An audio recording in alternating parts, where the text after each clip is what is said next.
Hello everyone and welcome back to Double Sleeved. Today we're covering the yellow Super Saiyan Vegito Deck Idea coming out in set 20, which is power absorbed for those that don't know. As always, we've got the deck idea for the new deck, and we're going to jump straight into the leader. So kicking things off, we are a 20k base leader on our unawakened side. And that's it's not something that we see often, just due to how powerful that actually is. Very difficult to deal damage early on to a 20k leader.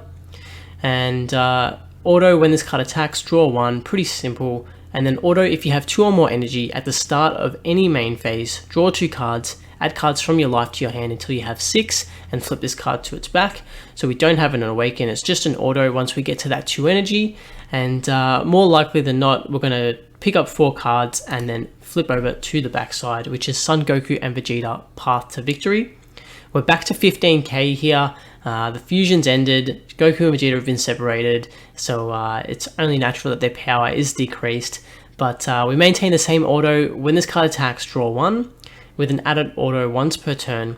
When a card is placed under a Spirit Bomb in your battle area, choose up to 1 opponent's battle cards and switch to rest mode. So a really great way to rest blockers and things like that, or cards that we want to swing into, or even KO. We do have some KO effects that cards need to be in rest mode. And then we've got the activate main, activate up to 1 Spirit Bomb from your deck, shuffle your deck, and then negate this skill for the game. So we're not going to start with the field card out. We can pretty much play this on turn 2 once we get to our leader's backside, resolve the activate main, and play the field card from the deck. Since it's played from the deck and not off the leader at the beginning of the game, you do want to run more than one of this card. It's a bit risky to run one if it gets stuck in your life. You have no way of getting this out, and the field card is really good. So activate main, if your leader is a Son Goku or Vegeta card, both yellow, and you switch this card to rest mode, look at up to 3 cards from the top of your deck, place up to 1 yellow battle card among them under this card, and place the rest at the bottom of your deck in any order. And an activate battle, if it's your turn, your Son Goku leader is in battle, and there are 7 or more cards under this card, use all the battle cards from under this card in a combo with their skills negated for the turn, and then place this card in the owner's drop. So we get this once off, massive boost in combo power, just from using this field card. We don't have to worry about using the cards from hand, and we can get a really big leader swing. And we do build this deck kind of heavily focused around that leader swing. Obviously, being yellow, you have things like Swift Retaliation Cooler, and a Z leader that can give double strike to itself, and just secret rares and super combos just really push for game. But we will get into that a bit later. Starting with some of the battle cards, we've got Vegeta Buying Time. It's a 1-drop yellow 4k with unique permanent. While your leader is a yellow Son Goku card and there are 6 or fewer cards under a Spirit Bomb in your battle area, this card gains 11,000 power, which is really strong, makes it a 15k attacker, and when it's played we get to draw 1. So a lot of value there just for 1 energy to be able to attack with this card. Next we have the TP Vegeta Fatherly Encouragement, another 1-drop. This one is a counter attack, so negate the attack and play this card. The auto is more focused for the Trunks future blockers, so we're not going to worry too much about that. But we run these cards to EX Evolve into Super Saiyan Blue Vegeta Future on the Line. It's a 3-cost 20k. EX Evolve for 1 yellow, you draw 1 card over a yellow Vegeta with an energy cost of 1. When this card is played using EX Evolve, switch to active mode, and then auto once per turn. When this card attacks, choose up to 1 of your opponent's battle cards in rest mode, ignoring barrier, and KO it. So a really powerful effect there, being able to KO through barrier. It is a bit annoying that it has to be in rest mode, since we don't have a lot of effects that can rest cards with barrier. But if our opponent attacks with it, and we have an easy way to remove those threats, and we can EX Evolve over either of these Vegetas.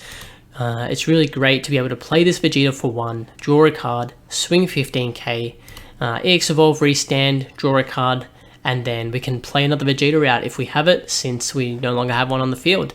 Draw another card and get another 15k swing. Next we've got the 4-drop SS Son Goku and SS Vegeta Ultimate Duo. This is a 20k double strike, and when it's played, we choose one of our opponent's battle cards in rest mode, negate its skills for the turn, and KO it. So reminiscent of the Turles that came out in, I believe, Saiyan Showdown, but instead of paying 2 energy, we can now just pay 1 yellow energy with the activate main. It is limit 1. If your leader is a Son Goku or Vegeta card, both yellow, and your opponent has 2 or more energy, we just simply play this card from our hand. So really powerful effect there. Next we have the 8-drop Super Saiyan Vegito Overwhelming Might. Tons of text on this card, almost covering the entire thing, but it's a 15k blocker with a counterplay of just playing this card. Permanent: during your opponent's turn, while your leader is yellow, your opponent has 2 or more energy, and you have 2 or more Z energy, reduce the energy cost of this card in hand by 7, making it a 1-drop. And auto: when this card is played from your hand, your opponent can't attack with non-leaders unless they choose one of their active mode cards and switch it to rest mode each time, and at the end of the turn, send this card to the owner's warp. Additionally, if your leader is a Z leader, or you have a yellow Z battle card in play, your leader gains the following skill for the turn: permanent: negate all of your opponent's strike skills for the turn. An incredibly powerful card, and definitely one that's going to be around in yellow for a fair while. Just being able to have that option to resolve the counterplay before anything is even attacked. Your opponent's going to have to rest something if they attack with a non-leader, and if they attack with a leader, then you just utilize the blocker on this card. It's going to get warped at the end of the turn, so you're comfortable to block with this card, let it get removed, and then from then on, if your opponent wants to attack, they have to start resting cards. So this card's going to be extremely annoying for people to play around into yellow, and it's going to be very strong. It's going to be a staple, I think, for a little while, especially while we're in Zenkai, where people are going to have Z battle cards out. They're going to have that 2 or more Z energy and things like that. Not even mentioning the strike permanent, which is just going to be really frustrating for decks that utilize double strike and triple strike a lot. They're just not going to be able to push as much damage as what they would like to. The boss monster for the deck is Super Saiyan 3 Son Goku Universe at Stake. This is a 30k deflect. Auto: when this card attacks, choose 1. It's not once per turn. Choose up to 1 of your opponent's cards, ignoring barrier, and switch to rest mode. So we do have some ways to switch barrier cards to rest mode for us to then swing with Vegeta and KO them. We've also got the auto, so we can choose from either that effect or choose up to 1 of your opponent's battle cards in rest mode and KO it. So the first effect is just cards. We can switch energy, unisons, battle cards, ignoring barrier, field, whatever we want to with this effect, and or we can just KO a battle card that's in rest mode that doesn't have barrier. The activate main to play this card is 2 yellow energy. If your leader is a yellow Z leader, or you have a yellow Z battle card in play, your opponent has 3 or more energy, play this card from your hand, and if you have a yellow extra card in your battle area, draw 1. So if we've got that field card out, we get to draw a card also, and then activate main limit 1. If all cards in your battle area are in rest mode, switch this card to active mode. So we do need to be mindful of the field card also. If we resolve that effect to remove the field card, then if everything's in rest in our battle area, we can restand it and get the auto again. But while that field card's in active mode, we won't be able to restand this Goku. Next, we've got 2 copies of the Boo that's coming out in the next set. It's not the skillless. We're going to be running the SR instead, purely for the activate main here. The rest of the text resolves around a yellow margin Boo leader or a yellow evil wizard Barbity. But the activate main limit 1 for 1 yellow. If your leader is yellow and you have 4 or more energy, play this card from your hand, and it's a deflect 30k double strike. So it's a lot of value for 1 energy and definitely still worth playing. Next, we've got Bardock, Father and Son. We've got a lot of ways to rest cards with our battle cards and leaders and things like that, so why not add 1 more? It's an activate main. If your leader is yellow, your opponent has 3 or more energy, and this card isn't in play in your battle area. Choose up to 1 of your opponent's battle cards and switch to rest mode. If you switch the card to rest mode, play this card from your hand. So a great way when our opponent uses things like the token negates, we can play this card, rest the token negate, and have another 15k swing. And they took a life for essentially nothing. A card that I think is going to be a little bit more relevant going into some of the next sets and things like that, and probably could have been relevant over the last format that we've just had. It is Mutato Skill of the Sage. It's a 1-drop counterplay. The counterplay just simply plays this card, but when you play this card, if it's your opponent's turn, you may place this card in the owner's drop. If you do, choose up to one of your opponent's battle cards with an energy cost greater than their current energy, ignoring barrier, switch it to rest mode, and that battle card can't be switched to active mode until the start of your next turn. The fact that this card ignores barrier is just ridiculous for 1 energy, and we're in a format where we're playing so many battle cards that have really high energy costs. We're playing for really cheap. We've seen Sin running around, the new Vegito with all of the anniversary box support that plays all the 8-drops. Blue's been playing big battle cards for a really long time, so it's just a great way to be able to put that card in rest mode and again give us another target to KO, ignoring barrier with the Vegeta. Mecha Frieza, a staple in yellow, just that negate if we've got the extra cards, it gets reduced, and our opponent can't attack with non-unisons unless they rest one of their cards. When you combine that with something like the Vegito, it just becomes incredibly difficult for our opponent to continue attacking without having to rest all of their cards. Swift Retaliation, cooler. I'd be surprised if we continued to see this card over the next couple of sets. I think that this may be a kind of got a bit of a target on its back just because of how good counters can be, especially when you combine that with a leader that can get, you know, ridiculous amounts of combo between 2 cards. It's possible that we can see this card get banned, but while it's not banned, it's going to be in my yellow decks. Negate the counter for 3 energy and play this card. When it's played, draw 1. If you have 6 or more cards in rest, draw 1 more. We're switching so many cards to rest mode, it would be silly not to run Poutine. It's a barrier. If your leader's yellow, when an opponent's card is switched to rest by one of our skills, you play it from your hand. And when your opponent plays a battle card using a skill or activates a counter skill, choose one of your opponent's battle cards and switch it to rest. Incredibly difficult and annoying to play around this card. 3 Krillin super combo, standard. When we're at 4 less life, bottom deck 1, draw 2. And then that last super combo being the Piccolo and Son Gohan secret rare. Just to get that 30k combo. Incredibly good when you combine that onto the leader and you tuck that away behind a cooler. It's going to be a very strong leader swing. And when it gets played or attacks, draw 1, rest a battle card of unison, so just more ways to rest. Vegeta's Final Flash, another staple in yellow, just an incredible extra card to get that 15k and ignore something, ignoring barrier and negate its skills for the turn. Realm of the Gods, Black Kamehameha, an extra card that it definitely punishes players for missequencing. So we've got to activate battle. If your leader's yellow, choose up to one of your cards. It gets plus 10,000 power for the battle, and then choose one. If it's your turn, choose one of your opponent's battle cards in rest mode and KO it, so some great removal. And if it's your opponent's turn, draw 1, choose 2 of your opponent's battle cards and switch them to rest mode. So if they do swing with a leader, you know, mistakenly, and you've got the Vegito out, things like that, you can block with the Vegito, use the Black Kamehameha, rest 2 of their battle cards, and if they want to continue swinging or playing more cards, it's just going to force them to rest more and more. And it's just a really difficult deck to play around. Frieza's Army Reinforcements, just a great way to get 2 for 1, so we can take the life if we're at 5 or less life, negate the attack, play the token with blocker. The one-off power of a Super Saiyan, another yellow staple. Tyrannical Blow, another great way to deal with floodgates, other than that cooler counter. This one is a bit more energy efficient. If your leader's yellow, the battle card is has an energy cost of 3 or less. It gets played with its skills negated, and then choose one of your opponent's battle cards or unisons and negate its skills for the turn. Time Magic, another negate that I think is a bit more relevant now than what we have seen in the past.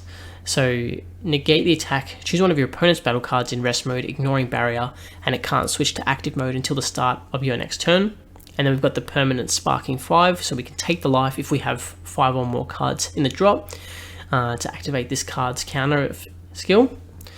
We're seeing a lot of dual attackers as well at the moment, and this is just a great way to negate the attack for 1 and prevent that card from restanding. Again, it ignores barrier, so another option just to be able to KO with the Vegeta. Mirror Creator Absorbed, an incredible finisher for yellow when you put this behind a cooler counter as well. So overall for 1 generic energy, it has Deflect. When it attacks, this card gains plus 5,000 power for each card in your warp for the duration of the turn. So we can easily use our Spirit Bomb effect to put 8 cards into the drop area with the field card included, and that just further powers our mirror. The Champa to deal double strike just to close out the game, and Dependable Saiyan Trunks. So this is an old card from set 6 that I think is pretty good for this deck. You pay 1 to 5k. When you play this card, look at up to 3 cards from the top of your deck. Choose up to 1 yellow Saiyan card among them and add it to your hand. So we've got a lot of Saiyan cards that we do want to grab within this deck, itself included.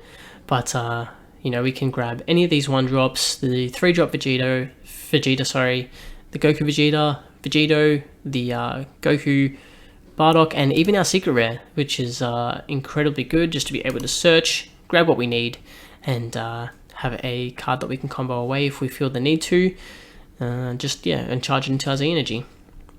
Moving into the Z deck, we've got some of the staple kind of yellow Z battle cards. The one of Super Saiyan Blue Vegeta, surmounting the impossible. 1 energy, 1 Z energy, unique. The auto, place 1 card from your hand at the bottom of the deck when this card is played. Add up to 1 life and draw 1 card. So it can get us back down to 5 life to turn on our Frieza's Army reinforcements, so that we're not sitting at 6 once we flip over to our backside. Oolong, another powerful Z battle card in combination with the mirror, just being able to choose a card, and this card gains the power of that card for the turn. Son Gohan, Facing New Foes. This is a 2 energy, 1 Z energy Deflect dual attacker. The other effects relate to some other cards that we're not running, but a 15k dual attacker for 2 energy is always really good. The one of Super Saiyan Blue Son Goku Evolved Defender, a great way to lock out some leader swings and things like that. It's a 25k Deflect barrier. When it's played, choose up to 1 of your opponent's leaders, unisons, or battle cards in rest mode, and it can't attack until the end of your opponent's next turn. When you combine that with the 8-drop Vegito, just being able to lock out a leader swing, we're forcing our opponent to have to tap cards if they want to attack. And then auto, if this card is in rest mode, when your opponent plays a card, you may place 1 of your Z energy in the owner's drop. If you do, choose up to 1 of your opponent's battle cards or unisons, switch to rest mode, and negate this skill for the turn. It gets a bit oppressive when you can counterplay, rest that card that they played with the Goku, rest something with Poutine, and if our opponent wants to commit to the field to play something else just to even have an attempt to swing, they've got to rest a card, and we have the blocker available. So just a whole lot of effects that are really difficult to play around. We've got Hercule Rallying Hope. This is a 1 energy, 1 Z energy barrier. Activate main, switch this card to rest mode. You may choose any number of your battle cards and switch them to rest mode. If you do, for each battle card, switch to rest mode by the skill other than this card. You may place the top card of your deck under a Spirit Bomb in your battle area. It is unfortunate that you're just taking the top card of the deck and putting it under the field, because if we start hitting things like our extra cards, then it gets a bit frustrating because we don't have those available to combo with. But it is still a good option to kind of get some cards under the Spirit Bomb if you want to take that risk. I would still recommend running one of it. Just being able to get a couple of the 10Ks under there can be really good. Obviously, if we hit the Secret Rare under, we won't get the full effect, but it does still allow us to combo with a 30K for, you know, just removing a field card. It's still pretty good. Moving into the Z leaders, we've got the Sun Goku Spirit Bomb Hope, 2 Z Energy, Z Awaken for 1 yellow when your life is at 4 or less. We've got a Z Stack 1 with the yellow Sun Goku leader with a Z Energy cost of 4. So when putting this card into play on top of your leader from your Z deck, place up to 1 of the specified cost cards from your Z deck under this card. We've got to activate main once per turn. Place 1 card from your hand under a Spirit Bomb in your battle area and draw 2. So we get to choose the cards that we're putting under the Spirit Bomb here. And then activate main. If there are 7 or more cards under a Spirit Bomb in your battle area, remove this card from the game. Place up to 1 Sun Goku Z leader from under your leader on top of this card. If you placed a card, you may switch this card, switch your leader to active mode. So if we have the 7 under, we do this activate main, we play this card on top, which is a 20k. We can Z Awaken for 4 yellow energy and 4 Z energy if we want to as well, over a yellow Sun Goku Vegeta card. We've got a permanent. While there are 7 or more cards in your combo area and this card is in battle, negate the skills of all cards in your opponent's combo area. So we have the option to completely shut off all super combos and things like that. Any cards that, battle cards that will, any cards that will draw 1. Extra cards will still resolve because they're not put in the combo area. But yeah, just being able to shut off super combos is in itself really good. And we've got to activate battle. If there are 7 or more cards in your combo area and this card is in battle, for the battle this card gains double strike, and at the end of the battle remove this card from the game. So we will have that first swing. This will restand. We get to swing again, and here is where we can draw another card, sit behind a cooler, counter, and then resolve our activate battle. So removing the field card, comboing with the 7 battle cards, we get the permanent, and then we have the double strike on here just to close out the game. It's a really well thought out deck, one that arguably lacks a boss monster, but yellow just utilizes so many great cards that you're not too concerned about it. Even being able to sit behind a counter with a double strike leader that can combo to 75 or 80k for very little cards is in itself an incredibly interesting deck. It'll be good to see yellow back into the format, and one that I'm excited to play. But as always, if you do enjoy the video, be sure to leave a like, comment, and subscribe. If you have any other cards that you think will work really well for this deck, or you think something I may have missed, be sure to leave it in the comments, and we'll see you in the next deck idea.